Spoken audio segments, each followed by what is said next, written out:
When I was a young guy, my parents made me take piano lessons. They thought it would be good for me, kind of like spinach for my fingers. And so there was this piano teacher, I think she was pretty old, which meant over 40 at the time.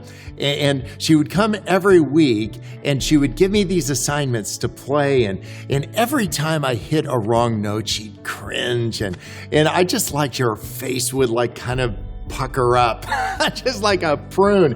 And so sometimes I would hit wrong notes just to see it happen again. But I remember after a while, there was a piano recital.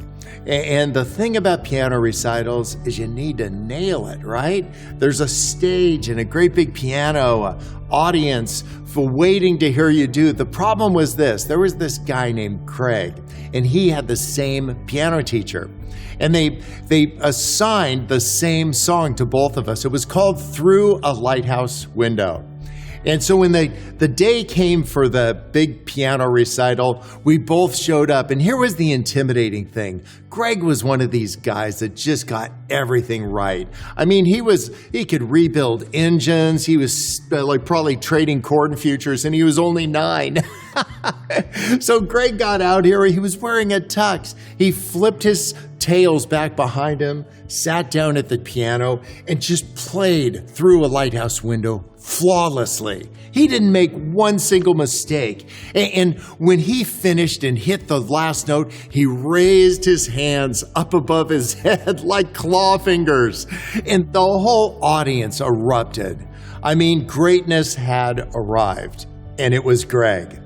Well, I was the next guy to be up, and so I walked out in this crazy cardigan sweater my parents got at Penny's and some pants, and I looked pretty lame.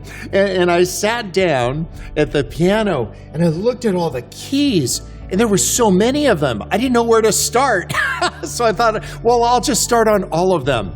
You guys, it was horrible. My rendition of Through a Lighthouse Window was full of mistakes and flaws. It took me twice as long to get through it as it took Greg because I just fumbled my way.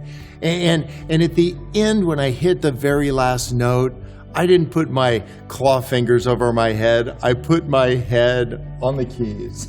I was pathetic. I looked like Charlie Brown, and one or two people gave one of these sympathy claps. But you know what, you guys? That was the last day I ever played the piano until I got to college.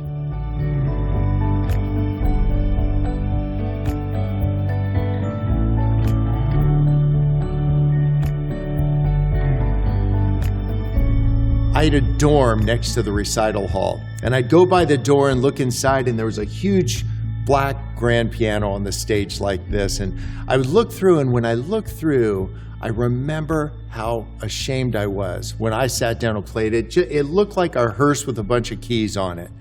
And for a year, I passed that thing without going in. And then one day, I saw that no one was inside, and I walked up to the stage like this, and I sat down to play Through a Lighthouse Window. And you know what, you guys?